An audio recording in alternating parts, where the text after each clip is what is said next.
Shalom, Boker Tov.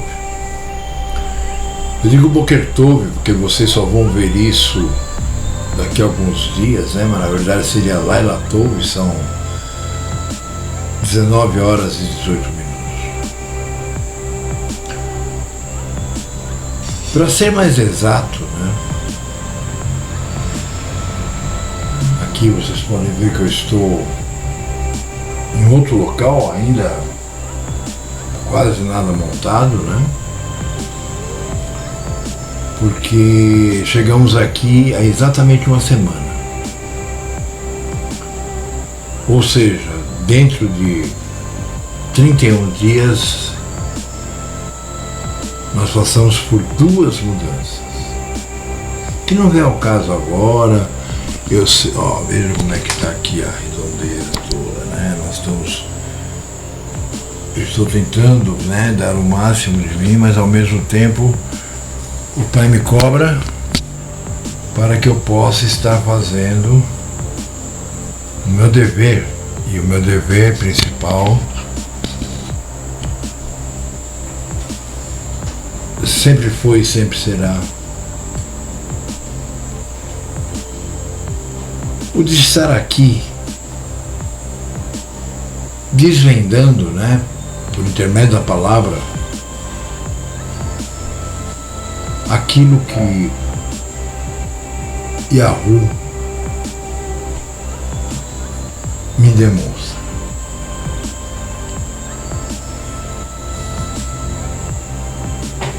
Esse estudo é um estudo que eu nunca fiz a respeito.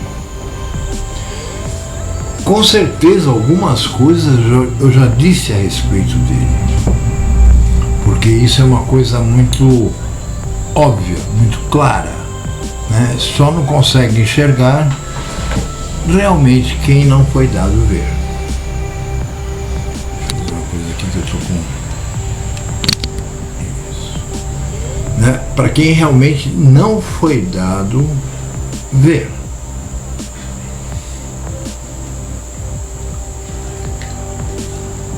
Alguém pode me perguntar: o que significa não foi dado ver? Um cego enxerga?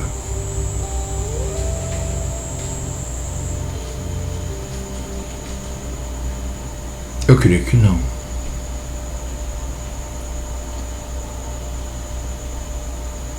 Então, não ser dado ver, principalmente quando é utilizado, né, pelo nosso Mashiach nas Escrituras, significa que não foi dado entender, não foi dado captar, não foi dado raciocinar, não foi dado resolver por si só, embora, é claro, com a ajuda do Espírito Nosso Pai, as questões que vão surgindo na vida daqueles que se propõem realmente a acompanhar a vontade do Pai.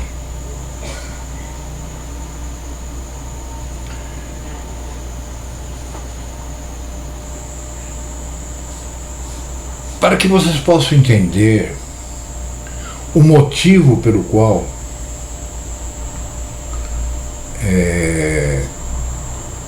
eu estou falando sobre esse assunto, né? Que, aliás, estou iniciando, né? E por saber que é um assunto, no mínimo, né, intrigante, eu vou procurar ser bem específico e vou tentar ao máximo, né, que o Pai me der, explicar aquilo que Ele me explicou com tão poucas palavras, né? Mas eu, na minha ignorância,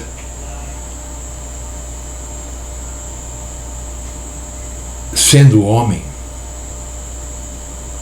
talvez tenha que usar muitos argumentos para poder fazer com que alguém realmente consiga entender o que eu quis dizer, ou o que eu senti, ou o que eu fiz.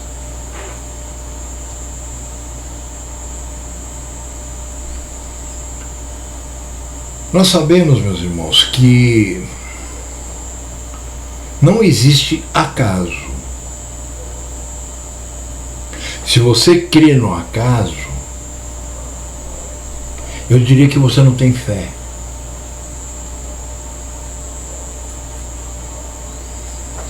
Quem crê no acaso são aqueles que acreditam em si próprios.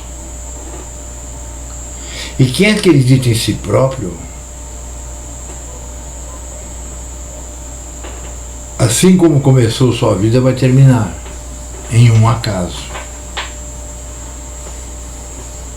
Na palavra está escrito, né? Magníficos são os caminhos, né, do homem perante o seu coração. Mas o final dele será a morte.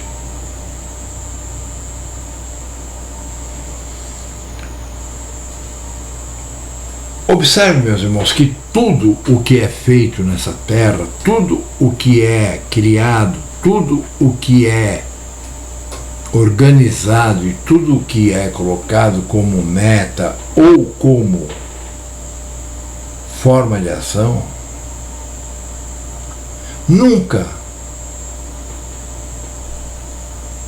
eu digo nunca, a começar lá da criação daquela humanidade do sexto dia.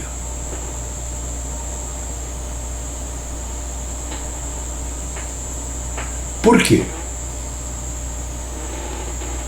Vamos supor que eu fosse um escritor e eu escrevesse um conto, uma história, um romance, sei lá, e que de repente algum cineasta, né, gostasse da história e quisesse transformar, né, o meu livro em um filme.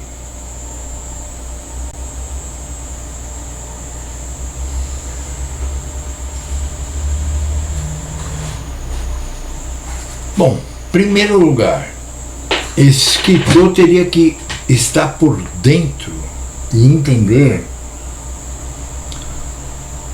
tudo o que eu penso,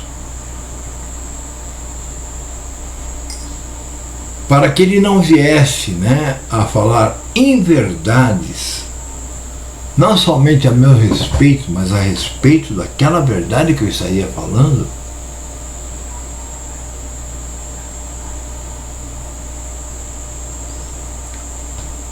para que ele pudesse assimilar cada passagem do livro, cada capítulo, cada linha, cada palavra,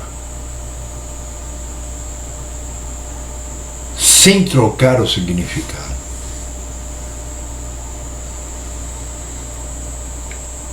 Porque senão a mensagem que eu estaria escrevendo no meu livro não seria a mensagem que seria passada pelo filme. Ok? Um grande exemplo disso, né, é a palavra de Yahweh. Observem quantas denominações existem que dizem seguir a palavra. Observem quantas interpretações existem de um mesmo texto.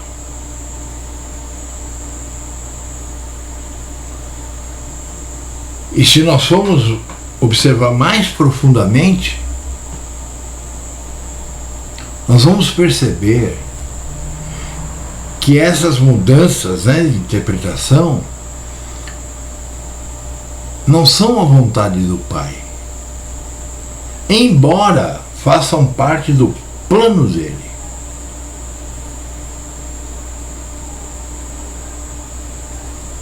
Mas o pai, quando ditou aqueles emissários que foram escrevendo os livros, ele, na verdade, ainda acreditava, embora ele soubesse que não fosse ser possível, na maturidade,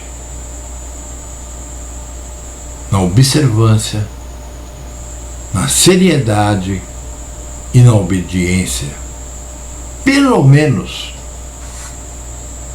daquele povo que ele retirou do Egito e se tornou seu marido.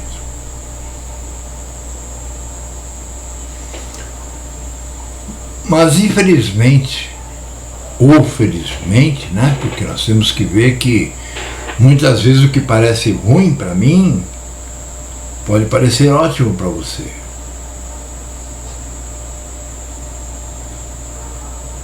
E assim também pode ser no caso do pai. Pode não, é no caso do pai. Porque em dado momento nós podemos estar felizes, em dado momento nós podemos nos sentir não tão felizes, e existem até aqueles coitados, né, que são infelizes.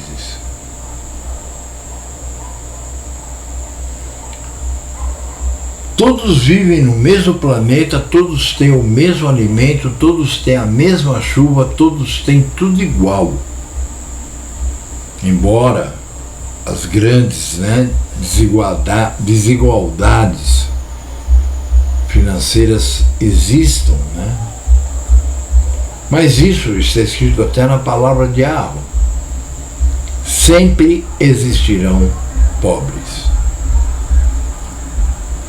Isso também é parte do plano dele. Tem muita gente que não consegue, por exemplo, viver sem conforto. Tem gente, por exemplo, que não consegue viver no calor. Aqui agora onde eu estou, se tiver uns 32 graus é pouco. Para mim é um calor máximo.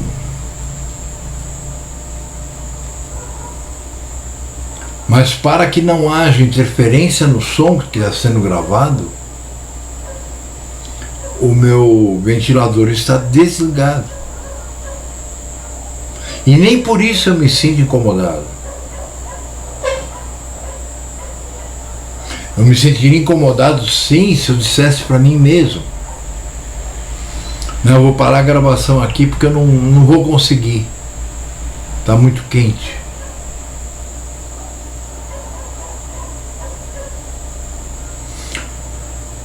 O Rabino Shaul, ele diz tudo, né, quando ele diz assim: eu sei viver na riqueza, eu sei viver na pobreza.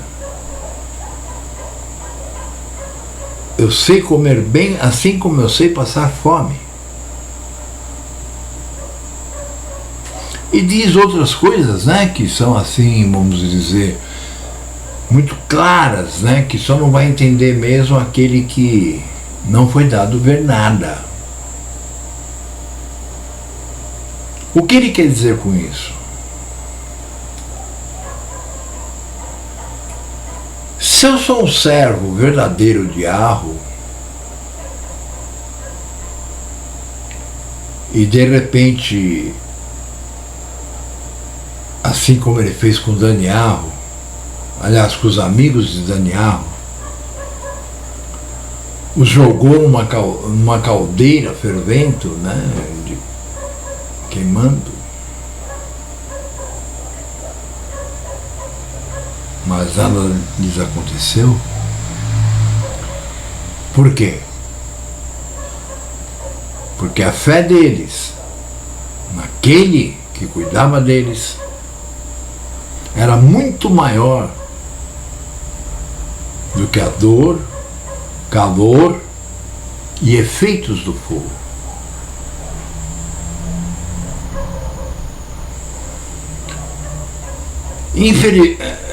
Eu digo sempre infelizmente, né? Porque na verdade a gente é ser humano e a gente gostaria que todo mundo vivesse bem. Não é esse o propósito? Não estou falando de amor ao próximo, porque amor ao próximo é o amor àquele que tem o seu próprio sangue.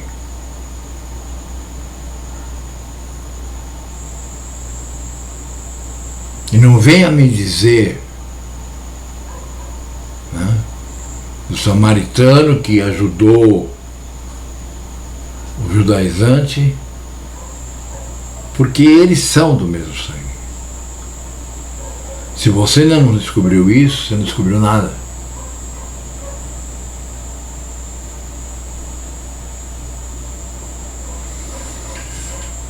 Mas prossigamos.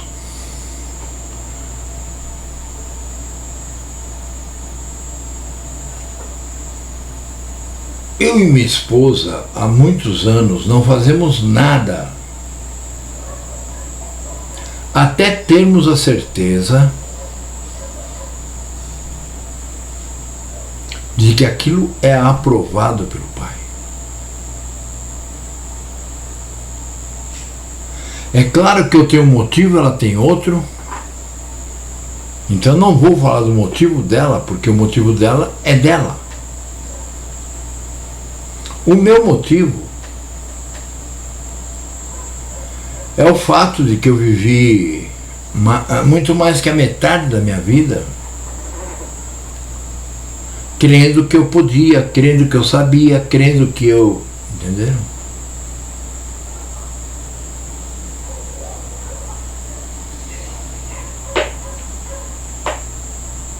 E quando a ficha caiu, né, de que nada podia, nada fazia, enfim, e que todos os caminhos que eu percorria me levariam à morte, assim como está escrito,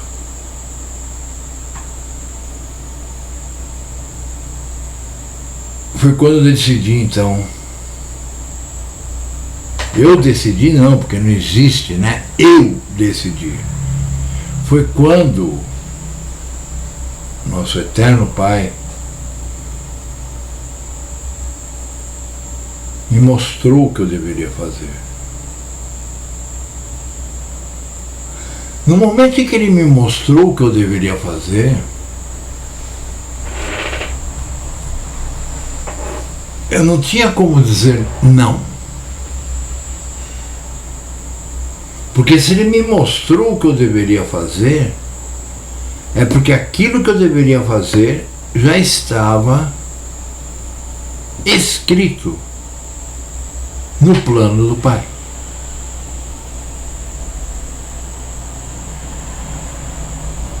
A partir do momento que eu comecei a tomar consciência disso,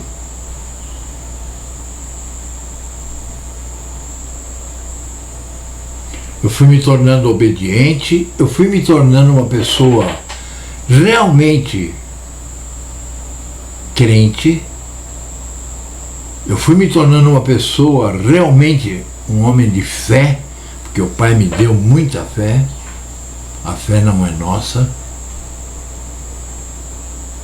e o meu amor pelo meu Criador foi crescendo, crescendo, crescendo, ao ponto de, para mim, tanto fazer, entendeu? Se o Pai falasse, atira naquela ponte, eu me atiro. Por quê?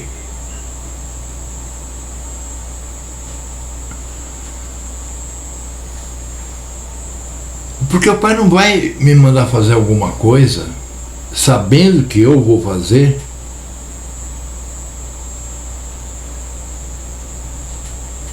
se não for para o meu bem. Observem, vocês podem dizer a mim, E Judas? Assim como o próprio Mashiach disse, nenhum daqueles que foram dados a ele, né, ou seja, aqueles 12, se perdeu, exceto o filho da perdição, para que se cumprisse o que era necessário ser feito.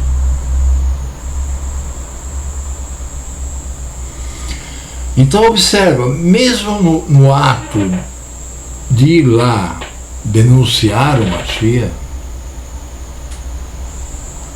ele colaborou para que o plano do Pai avançasse.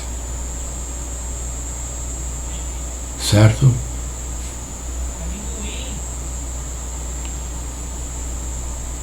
Alguém tem alguma dúvida quanto a isso?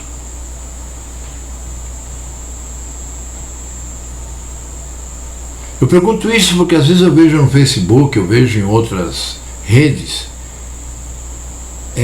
pessoas, né, que ainda tem aquela questão, mas será que Judas perdeu a vida eterna?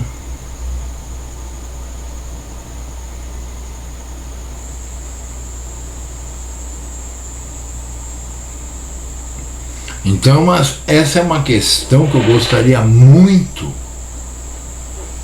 que você esclarecesse dentro de si. Porque todo aquele que diz, não, eu sei, eu estou sabendo,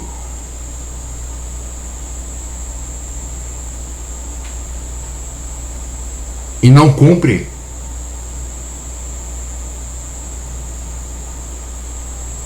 não está sabendo de nada. Nem sequer está sendo enviado para cumprir.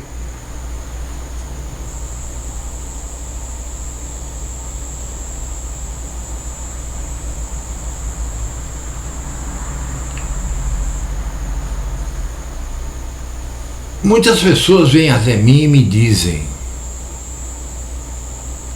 e o tempo de ignorância?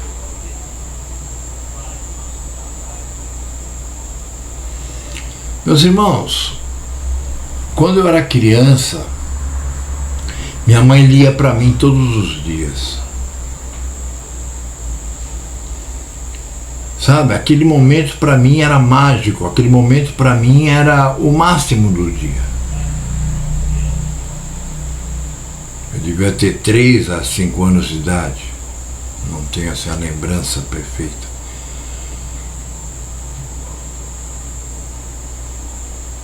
Até o momento em que ela passou, minha mãe era professora, ela passou então a fazer com que eu lesse.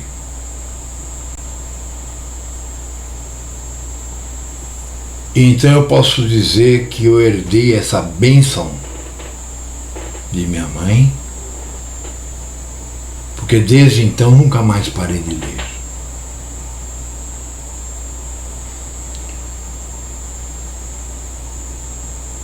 Tem uma passagem que diz assim, o meu povo morre por falta do conhecimento.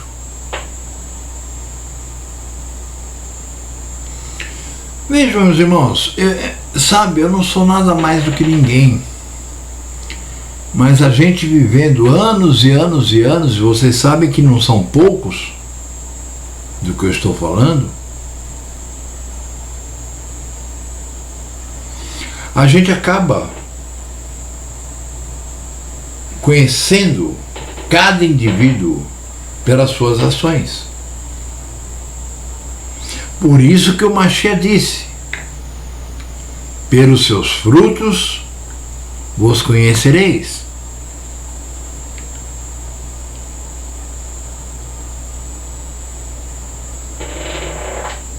Muita gente aí, principalmente na cristandade, né, vem com o papinho de que os frutos, né, que são produzidos por um servo verdadeiro, são aqueles que ele vai juntando, né, as pessoas e vai contando historinhas até que essas pessoas se convençam de que o que ele está dizendo é verdade. Então, infelizmente, na cristandade a verdade é essa. Tanto que, desde o início, né, da criação da Igreja Romana, né, a coisa era mais brava ainda, né? Eles iam até a fazenda do sujeito, iam lá, batiam na esposa, no marido, nos filhos e tal. E se a pessoa não aceitasse a fé católica,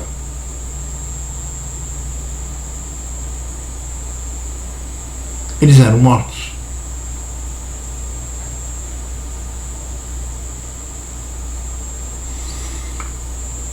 Isso me faz lembrar de uma coisa, né, que todo evangélico deveria ter vergonha.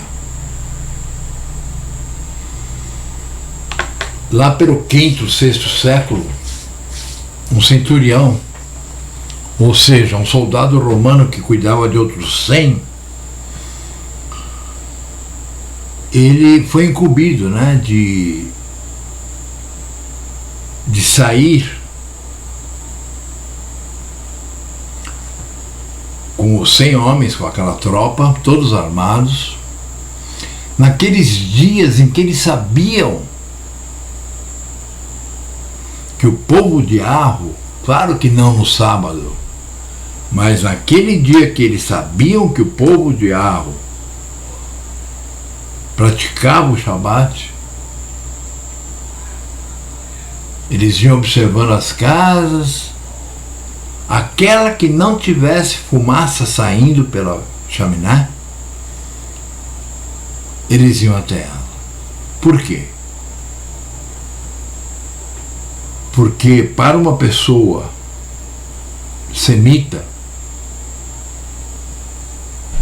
hebraica, do povo de Arru, é proibido acender fogo no sétimo dia. Lá chegando, eles não chegavam lá e diziam bom dia, boa tarde, boa noite, não. Lá chegando, eles já partiu para a ignorância, e aqueles que não dissessem que aceitavam a fé cristã,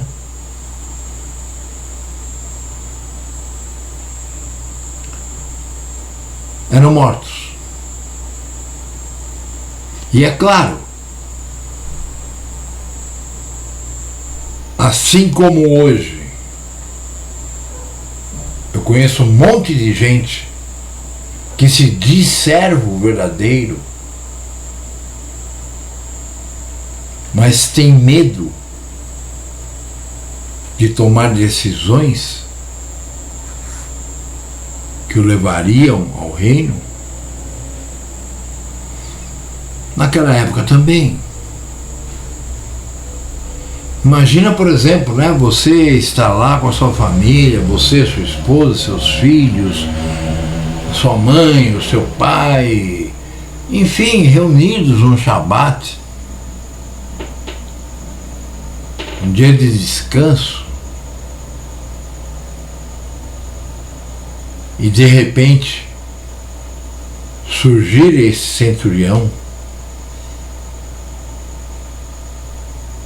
matando alguns, castigando outros, e no fundo, né, na verdade, o que ele queria é que essas pessoas deixassem a sua crença e passassem a ser palhacinhos do Papa.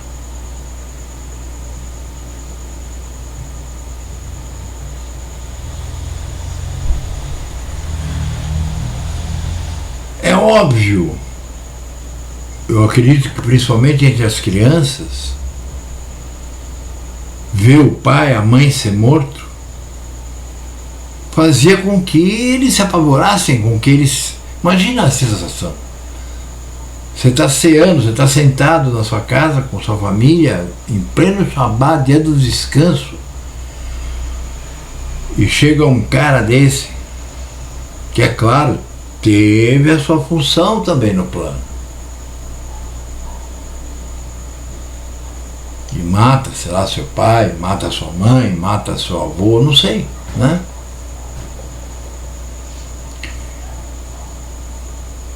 Isso me deixaria muito perturbado.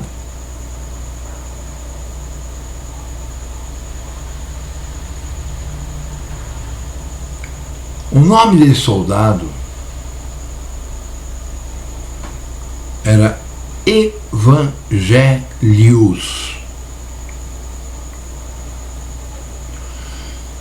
Com o tempo ele foi ficando conhecido, porque ele, né, começou a fazer o trabalho dele. Acho que ele começou a gostar, né, de matar inocente. Então ele começou a fazer o trabalho dele, vamos dizer assim, mais arduamente, né? E é claro que o número de pessoas que acabavam por abandonar a sua verdadeira fé para seguir o Evangelho de Evangelhos foi aumentando.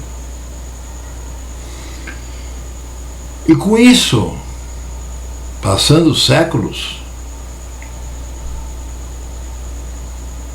muitos assumiram para si, inicialmente protestantes, e logo em seguida evangélicos.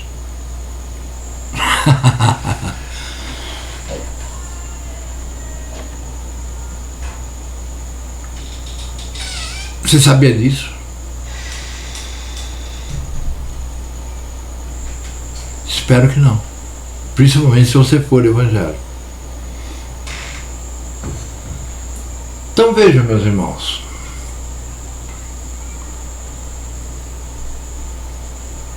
Você ser um servo é muito mais mesmo do que se dizer um servo. Do que entrar em qualquer igrejola aí e dizer eu aceito o JC e sair falando estou salvo. Quando ele cumpre esse ato, ele tem razão numa coisa, ele deve estar salvo da verdade, né? Porque ele assumiu a mentira.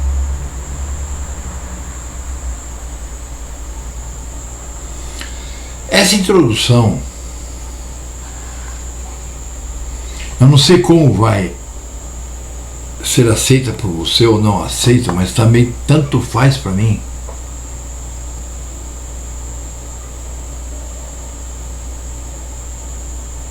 Sabe, eu sempre tenho a visão de uma cena que eu acho incrível. Está num dos evangelhos, que foi chamado assim por causa do centurião, onde o Machia, né, está parado numa rua com bastante movimento e ele está observando, né, as pessoas irem e virem.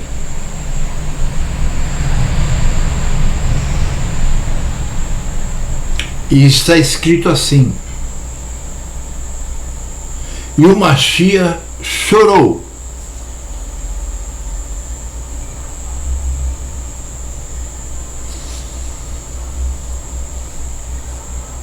E depois ele completa: ovelhas sem pastor.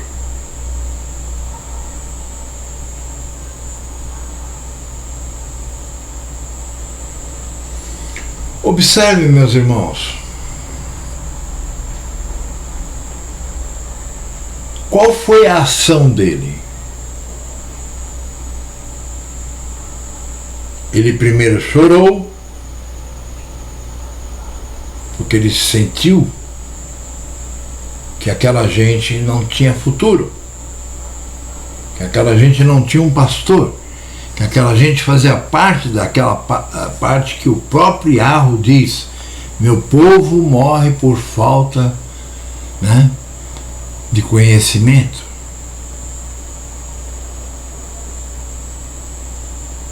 E isso é tão verdade que o Pai colocou uma lei na palavra que diz que ninguém será julgado em seu tempo de ignorância.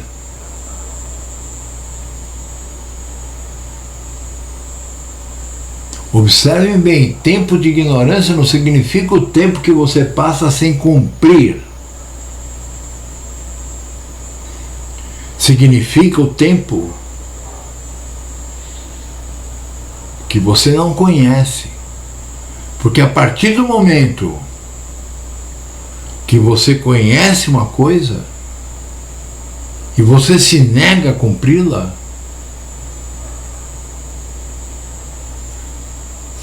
assim como eu estava conversando com a minha esposa na cozinha antes de começar a gravação, que eu queria ouvir um pouco dela, o parecer dela,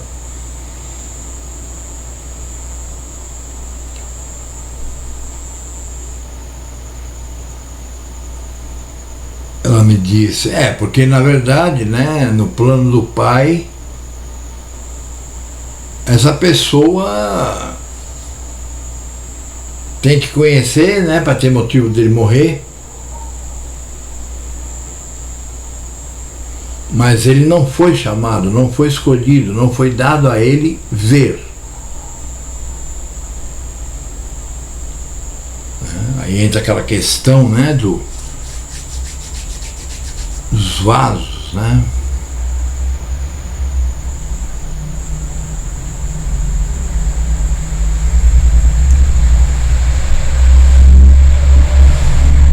Mas e o Machia, né? Ele disse, chorando,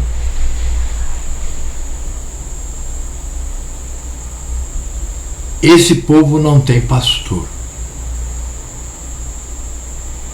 Pelo que falam do Machia por aí, as más línguas, né, aqueles que ensinam o erro, o Machia estava aqui para pregar, não é isso não? Por que ele não foi para o meio da rua, parou a multidão e começou a falar?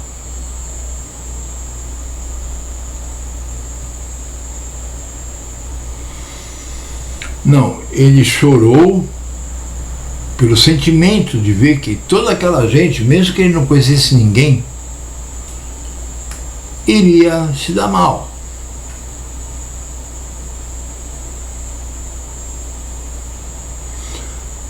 Mas por ele saber que o plano do Eterno já tinha sido estabelecido desde antes do início da criação,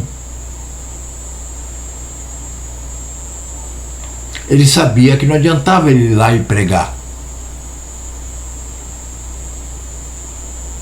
porque aquelas pessoas já estavam fadadas a um mau fim. Não era incumbência dele fazer isso. Ele mesmo diz, daqueles que me deste, João 17, daqueles que me deste, apenas um se perdeu, para que se cumprisse o plano. Não é isso? Agora observem, ele também diz em João 6, ninguém pode vir até mim se o Pai que me enviou, porque ele era um emissário, né? Se o Pai que me enviou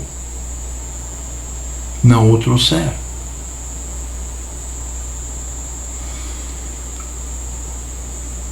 Vejam, meus irmãos, isso criou um sentimento, assim, vamos dizer, negativo, né?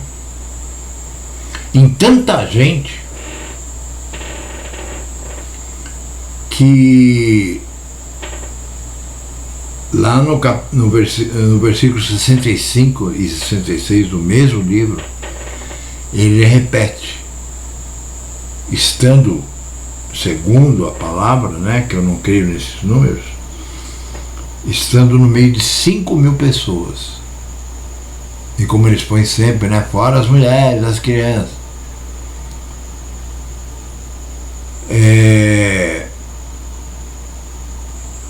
Ele disse, como já vos disse, ninguém pode vir até mim se aquele que me enviou não o trouxer. E o número estando certo ou errado não importa. O que importa é que está escrito que naquele dia a grande maioria se virou, deu as costas ao Mashiach.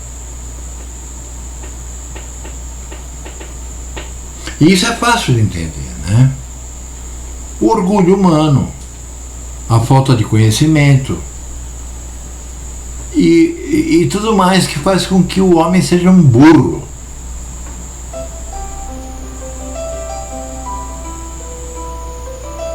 Percebem?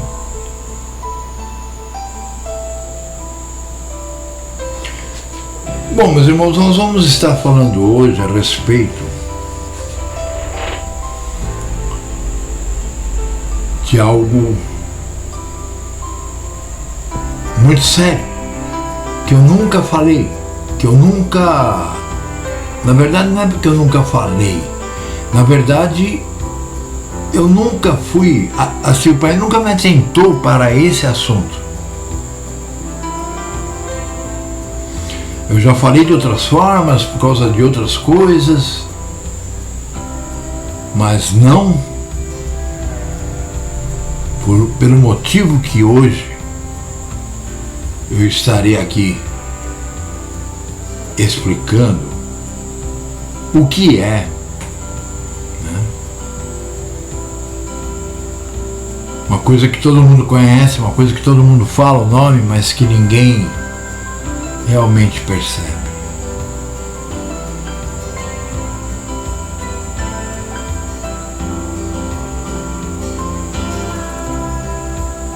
Nós vamos continuar na segunda parte.